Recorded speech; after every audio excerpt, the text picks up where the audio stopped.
Hello, aspirants, and welcome back to our channel. Let's have the Hindu analysis dated 5th December 2021. So, let's start today's discussion. The first article is about the butterfly species. Researchers document 43,111 118 species in Dakshin Kannada. So, it actually represents, or according to the data, there are approximately 43 different species of butterfly recorded under India which are found in India. ठीक है, एक particular district अगर हम बात करें दक्षिण Kannada can जो हमारा सदर्न पार्ट है वहाँ की बात की जा रही है. A team of researchers from Mangalore University in collaboration with two institutes has identified 43,118 butterflies belonging to 175 species in Dakshin Kannada. Of them, 22 species are habitat species belonging to that area only.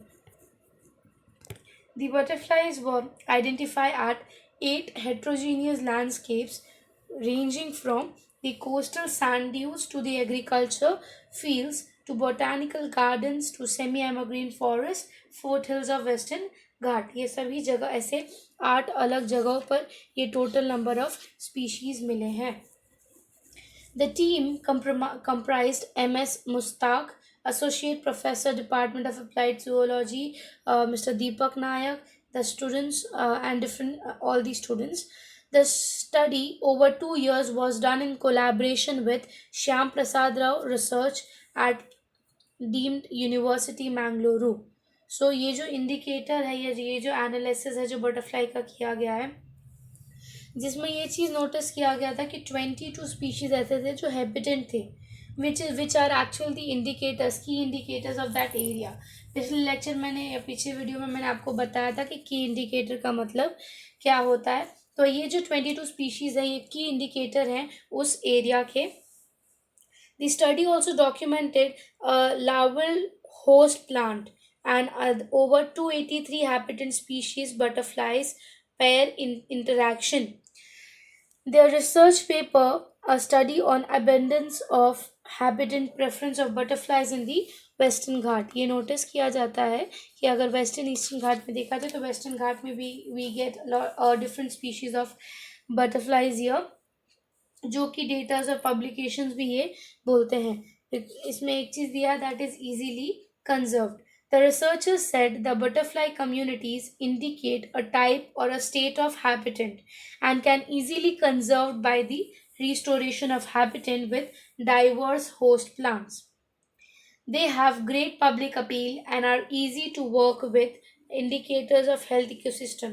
क्योंकि जैसे मैंने आपको last time भी बताया था जब हम पढ़ रहे थे बटरफ्लाइज के बारे में, अगर किसी भी एक पर्टिकुलर एरिया में the population of butterfly is more, it is considered as that area's ecosystem is very well, it has a good number of biodiversity. क्योंकि barren land और ऐसे areas में आपको वो butterflies नहीं मिलेंगे. Therefore it states कि they are the key indicators of the ecosystem. People usually cherish the abundant and widely distributed butterflies but fail to appreciate the less common habitat species. A study gives quantitative data on the butterflies of Western Ghat, which is essentially for public awareness. And it actually showed कि it has different जो habitat butterfly अगर मैं बोलूँ, common crow, फिर common emigrant, फिर common four ring, tawny coster, lesser grass blue and rustic, ऐसे अलग अलग जो हैबिटेट बटरफ्लाइज हैं इस एरिया में मिले हैं. We are only talking about the western Ghat. All over India में भी बहुत ज़्यादा हो सकते हैं. तो एक डेटा के हिसाब से यू कैन रिमेंबर कि वेस्टर्न घाट की तरफ से 43,118 बटरफ्लाइज हैं जिसमें से 22 जो है हैबिटेट हैं और ऐसे 8 अलग अलग जगहों पर हमें मिले हैं ये बटरफ्लाइज. ठीक है, now will move to the next article. अगला आर्टिकल हमारा पावर ग्रिड का बात करता है. 2019 से लेके अब तक अगर हम देखेंगे, because of the cyber hacking, because of ये साइबर ट्रैफिकिंग और any of the reasons, because जैसे पेगासस हुआ या जो चाइनीज़ के भेजे जाते हैं रेड पावर हो गया या कुछ भी हो गया, इसकी वजह से हमने नोटिस किया कि इंडिया में बहुत ज़्यादा पावर कट आउट हुआ. बहुत बुरा कॉन्सिक्वेंसेस भी इंडिया को फेल करने लगा, या उस चीज़ को देखना पड़ा, फेस करना पड़ा। सो एक नया टेक्निक लाया गया है, एक न्यू इनोवेशन लाया गया है ये पावर ग्रिड को प्रोटेक्ट करने के लिए। बिकॉज अगर ऐसा ऑल ऑफ सडन कहीं कट आउट होता है तो उस एरिया का ही नहीं बट वो पूरा जो ट्रांसफार्मर है वो पूरा अफेक्ट होता है, और वो पूरी एरिया उसकी वजह से अफेक्ट होगी, उनको शायद लाइट ना मिले, वो एनर्जी वो लोग यूज़ ना कर पाए। सो देयरफॉर उसको प्रोटेक्ट करने के लिए ये नया इनिशिएटिव लिया है। अभी कैसे इम्पोर्टेंट है, तो पावर ग्रिड के रिलेटेड हमने देखा है कि हमारे जो रीसेंट गवर्नमेंट है वो बहुत काम कर रहे हैं। जैसे कि हमने अभी भी देखा था COP26 में भी पावर ग्रिड, सन ग्रिड की बात की गई। फिर हमारा PM कुसुम योजना देखोगे, पावर ग्रिड की बात करते हैं। सोलर पैनल्स पे आजकल कितने इन्फॉर्मेशन आते हैं। सो उस पर्सपेक्टिव से ये चीज़ इंपॉर्टेंट है कि पावर ग्रिड्स को बचाने के लिए भी इंडिया क्या इनिशिएटिव ले रहा है, या इंडिया क्या सोच रहा है उसके बारे में। So high current surge is the cut off, sudden cut off जो होते हैं। High current surge if unchecked cause heating of the wires and perhaps melting and short circuits and fire incidents. It is because of the power grid shortcuts.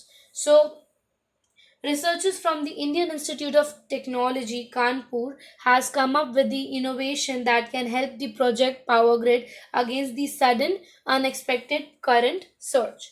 An innovation variation of the जो नया innovation लाया गया है उसको SFCL बोला जाता है, that is super conducting fault current limiter. Super conducting fault current limiter इसको बोला जाता है, जो नया इनोवेशन लाया है, विच कैन हेल्प की पावर सर्ज और ये जो फायर अटैक, जो एनर्जी की वजह से फायर एक्सीडेंट्स होते हैं उसको हम कम कर पाए। So power grid needs a protector from the sudden surge in the current, fault current that rises due to the short circuits, and the power of the excess power grinding can lead to a severe situation. Earlier, this trend to be encroached by using the circuit breakers. पहले circuit breakers use करते हैं, आपने 9-10 में पढ़ा होगा कि power flow को एक प्रॉपर रखने के लिए AC/DC के बारे में आपने पढ़ा होगा। सो पावर फ्लो को एक प्रॉपर सब्जेक्टिव या हम बोल सकते हैं एक प्रॉपर अमाउंट पे फ्लो करने के लिए हम पहले करंट ब्रेकर्स यूज़ करते थे, बट आज के टाइम पे वो करंट ब्रेकर्स उतना बेनिफिशियली यूज़ किया नहीं जा सकता, या फिर उस लेवल की डेवलपमेंट नहीं आई है उसको लेकर। सो इसके लिए they are talking about using the super conductors. So, in last decade, mostly in the developed countries, a new way to tackle this situation was being explored using the superconductor fault current limiter. ये जो device है, the superconductor which allows the we can say disseminations of the passage of current under normal circumstances, and it offers a resistance to the current flow in the superconducting state. तो जब power breaker का काम था वो चीज़ ये भी करता है कि इट ब्रेक्स डाउन एक प्रॉपर सब्जेक्टिविटी, कॉमन कंटिन्यूटी लाता है, और इट ऑल्सो प्रोवाइड्स कि अगर ऐसा कुछ सडन चीज़ हो रहा है तो उसको रोक भी सके, और उसी के साथ अगर ऐसा कुछ रैपिड चीज़ होने वाला है तो ये आपको एक अलार्म या फिर एक सर्टेन सिचुएशन के बारे में पहले ही बता देता है, जो इस सुपर कंडक्टर की हम बात कर रहे हैं। Over a period of about 3 years, professor Banerjee and his PhD scholars have developed this SFCL device which deploys an high sensors of energy. So ये जो हॉल सेंसर्स हैं ये प्रॉपरली प्लेस किए जाते हैं जो कि एनर्जी कंटिन्यूटी और ब्रेकेज की काम करें। और दूसरी चीज़ यहाँ पे एक नोटिस की गई है या बताई गई है कि क्यों बेनिफिशियल है, it is because it cost lower. An imported CFSL device cost around €1 million, 1 million euros का कॉस्ट होगा, और वही सेम प्रोटोटाइप अगर सेम हम डेवलप करेंगे अप्रॉक्सीमेटली 50 to 60% ऑफ मनी हम इकोनॉमिकली बचा रहे हैं अगर हम खुद से इंडिजिनियसली उस चीज़ को बनाएंगे। सो अगर हम इंडस्ट्री, वैसे हमारे पास सारे मैकेनिज्म्स है तो क्यों ना हम खुद से बना के that we can save that 50%। And handling a large current because it is not working at a small scale, कोई पर्टिकुलर एरिया, एक पर्टिकुलर डिस्ट्रिक्ट या पंचायत में हम बात करें, it is we are talking as a nation. उतनी large हम लोग को कनेक्टर्स चाहिए या फिर वैसा मैकेनिज्म चाहिए। सो जिन्होंने बोला है कि ये इनोवेशन एक बेनिफिशियल स्टेप होगा इंडिया को लेकर, और कहीं ना कहीं इंडिया में एक मेंटेन या फिर प्रॉपर अगर मैं बात करूं तो सिचुएशंस हैंडल कर पाएंगे, ये ना कि ऑल ऑफ सडन जो ब्रेकेज हो जाए, but yes we can be prepared for situations अगर ऐसे कभी फ्यूचर में होते हैं। तो SFCL is an good option for India as a nation. Now next अगर मैं बात करूं, what is the debate on dam bill और सेफ्टी बिल। सो इसके बारे में हमने कल भी किया था। एक शॉर्ट सी बैकग्राउंड अगर मैं बता दूं तो 2019 में एक बिल लाया गया था, जो बिल ये बताता था कि इंडिया के जो सारे डैम्स हैं उसका अगर इंस्पेक्शन हुआ, उसके रिलेटेड कुछ रिकमेंडेशंस हुए, कुछ चेंजेस हुए, वो सब चेंजेस जो है ये बॉडी करके देगा, ये बॉडी आपकी नज़र में लाएगा, आप उस हिसाब से काम करोगे। ठीक है, फिर ये नोटिस किया गया कि स्टेट्स लोगों जैसे केरला स्टेट हुआ, कर्नाटका स्टेट हुआ, वो लोग इस बिल के अगेंस्ट जाने लगे, स्टेटिंग दैट कि अगर आप ये चीज़ सेंटर के अंडर ला रहे हो तो, क्योंकि वाटर है ऐसा है जो स्टेट और सेंटर दोनों के अंडर आता है, तो अगर आप सेंटर के अंडर ऐसा कुछ पार्ट या ऐसा कुछ इनिशिएटिव ला रहे हो, आप स्टेट पावर के साथ मिसमैनेजमेंट कर रहे हो, ये क्वेश्चन भी उठाया गया था। देन दूसरी चीज़ ये भी बात की गई थी कि आप किस हिसाब से फंक्शनिंग करोगे। इंडिया कोई छोटी कंट्री नहीं है जिसमें सिर्फ 10 या 100 डैम्स हो। इंडिया में अप्रॉक्सीमेटली हज़ारों में डैम्स जाते हैं जो कि बहुत पुराने हैं। So how will you tackle this problem. So उसी के बारे में प्रॉपर न्यूज़ बताया गया है। द स्टोरी सो फार अगर मैं पढ़ूँ तो the dam safety bill 2019 which provides the surveillance, inspection, operation and maintenance of all the specific dams across the country has been debated for decades and finally given a nod by the Rajya Sabha। 4 घंटों के discussion के बाद राज्यसभा ने उसको approve किया and then Lok Sabha ने भी उसको अप्रूव कर दिया। why is the dam safety bill required, ये क्वेश्चन पूछा गया। डैम सेफ्टी बिल पे आप ये भी लिख सकते हो कि क्यों इसका इंपॉर्टेंस इसको इतना क्यों दे जा रहा है। अगर मैं डेटा वाइज बात करूं तो रिपोर्ट्स के हिसाब से इंडिया जो है 3rd ग्लोबल कंट्री आता है जिसमें अप्रॉक्सीमेटली 5745 ऐसे डैम्स बनाए गए हैं जो कि अभी ऑपरेटेड है, चल रहा है, वर्किंग में है। ठीक है, national register of large dam organisation की तरफ से ये देखा गया था कि जून 2019 में central dam safety organisation and central water commission में 67 डैम्स ऐसे बनाए गए थे जो कि 20th सेंचुरी के बाद बने हैं, और कुछ डैम्स इतने भी मिले थे, 1039 डैम्स ऐसे भी मिले थे जो कि अब 70 साल हो गया उनकी फंक्शनिंग का, 20th सेंचुरी या फिर 70 साल हो चुका है अब उसकी फंक्शनिंग का। और स्टेक होल्डर्स के लिए ये बहुत बड़ा कंसर्न बनता है क्योंकि राज्यसभा के मिनिस्टर जो है मिस्टर गजेंद्र सिंह शेखावत, उन्होंने ये बोला कि सिंस 1979 अब तक हमारे पास ऐसे 42 डिफरेंट एग्जाम्पल्स हैं जिसमें हमने कि डैम फेलियर्स का बात सुना या डैम फेलियर्स का सिचुएशन देखा, and therefore it is a concern, जिसकी वजह से 2 दिसंबर को ये बिल पास कर दिया गया था दोनों ही हाउसेस से। So even though the Central Water Commission along with the CDSO आपका basically central dam safety organisation है, उन दोनों ने ही ये एक अपेक्स बॉडी बनाएंगे स्टेट और सेंटर को लेकर, ऐसे अपेक्स बॉडी बनेंगे जो कि ये सारे चीज़ों के रिलेटेड काम करे। ठीक है, so even though the CWC and CDSO has been functioning as apex body to advise the states on the issue of dam safety, there is no specific central law that governs the or maintains this thing। Therefore 2017 में फिर Andhra Pradesh, waste Bengal assemblies ने resolution pass किया कि हमें भी law safety bill चाहिए जिसमें states काम करेंगे, स्टेट्स अपने लेवल पे देखेंगे। What does the legislation seeks to do? सो ये बिल में कैसा है कि जितने भी डैम्स 10 से 15 या 15 फीट के मीटर्स के ऊपर के रहेंगे ना, उसका पूरा इंस्पेक्शन सॉरी उसका प्रॉपर इवोल्यूशन, रिकमेंडेशन जो भी है ये 2 इंस्टीट्यूट देखेगा। अब ये 2 इंस्टीट्यूट क्या है, एक इंस्टीट्यूट है नेशनल डैम सेफ्टी अथॉरिटी और दूसरा इंस्टीट्यूट है हमारा ये national committee on dam safety. ठीक है। ऐसे 2 इंस्टीट्यूट्स बनाए जाएंगे जो कि स्टेट लेवल पे सारे ही इश्यूज को टैकल करेगा, और स्टेट लेवल के हिसाब से हमें बहुत ज़रूरी है ऐसे बिल के, therefore it is seek to be made. Why has the bill been continuous या फिर क्यों उसको अपोज किया जा रहा है कंटिन्यूसली 2019 से देख रहे हैं। सो ये जो स्टेट्स हैं, केरला हो गए, कर्नाटक हो गए, तमिलनाडु हो गए, उड़ीसा हो गए, ये सब स्टेट्स ने हमेशा से बोला है कि जो वाटर मैनेजमेंट है, डैम मैनेजमेंट, वो स्टेट बजट में आता है, स्टेट लिस्ट में आता है, तो लेट अस हैंडल इट। अगर डायरेक्ट सेंटर के अंडर आ जाएगा तो कहीं ना कहीं उनका जो फंक्शनिंग है थोड़ा वीक हो जाएगा, जिसकी वजह से एक क्वेश्चन उठा है कि स्टेट्स जो है ये चीज़ नहीं लाना चाहते सेंटर के पर्सपेक्टिव से, बिकॉज उनकी फंक्शनिंग कहीं ना कहीं हैम्पर होगी, या उनका जो प्रॉपर प्रोसेस है वर्किंग का वो हैम्पर होगा, देयरफॉर वो लोग ये बिल को नहीं लाना चाहते।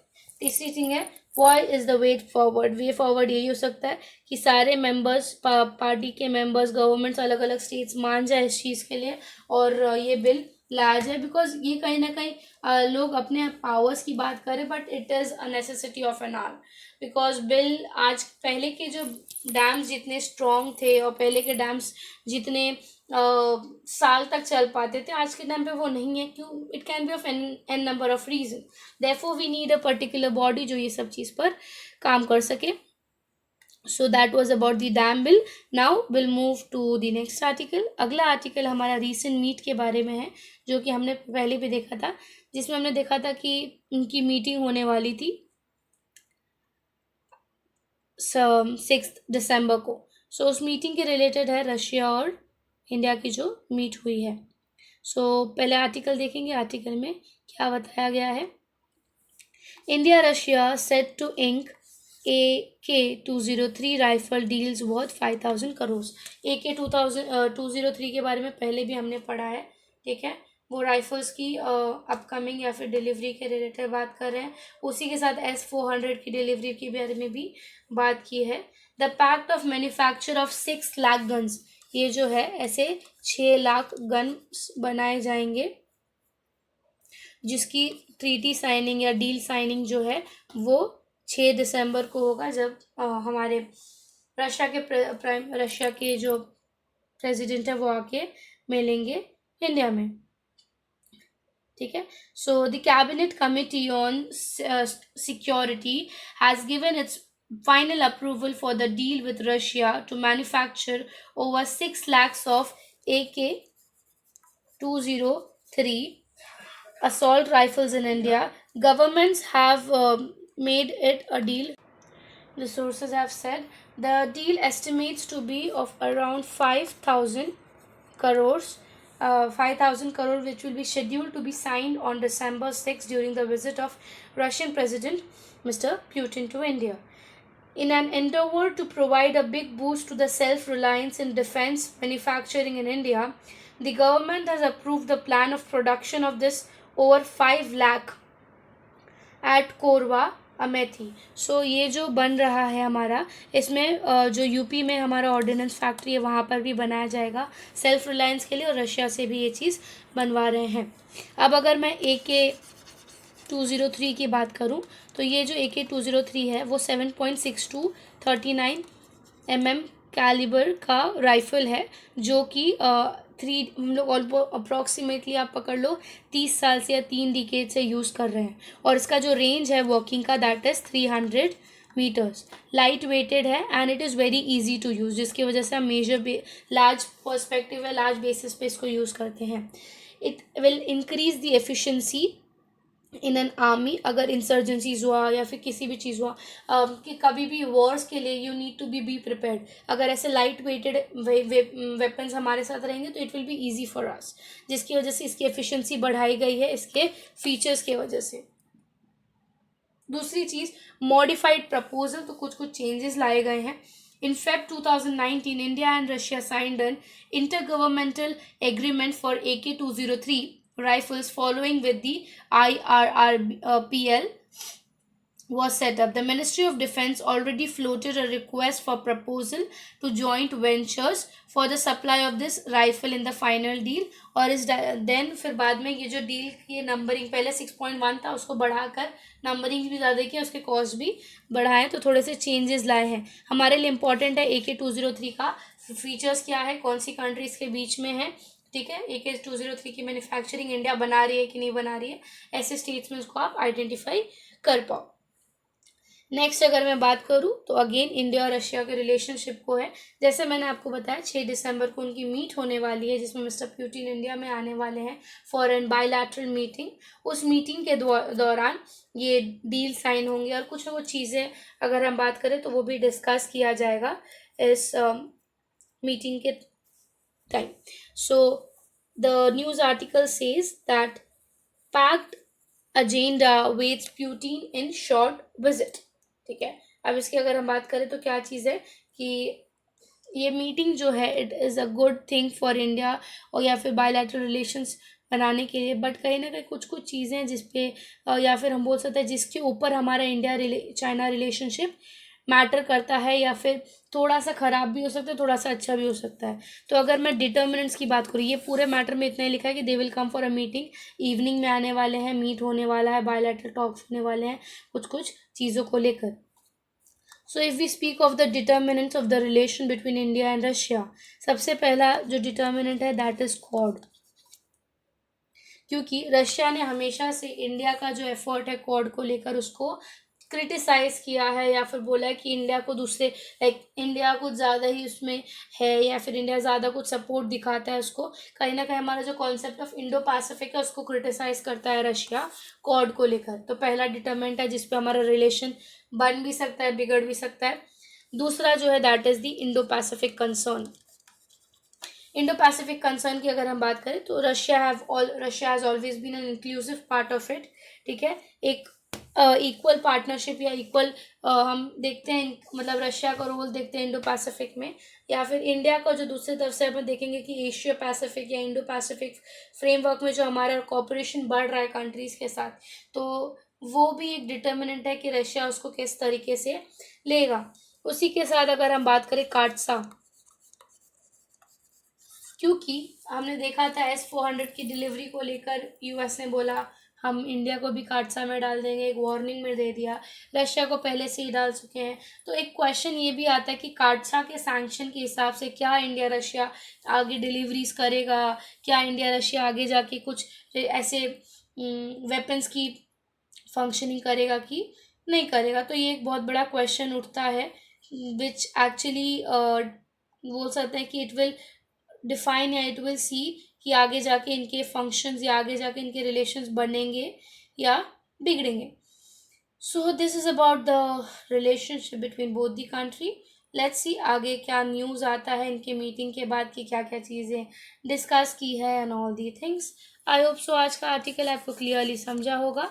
And if you like the video, do like and subscribe the channel. Thank you so much.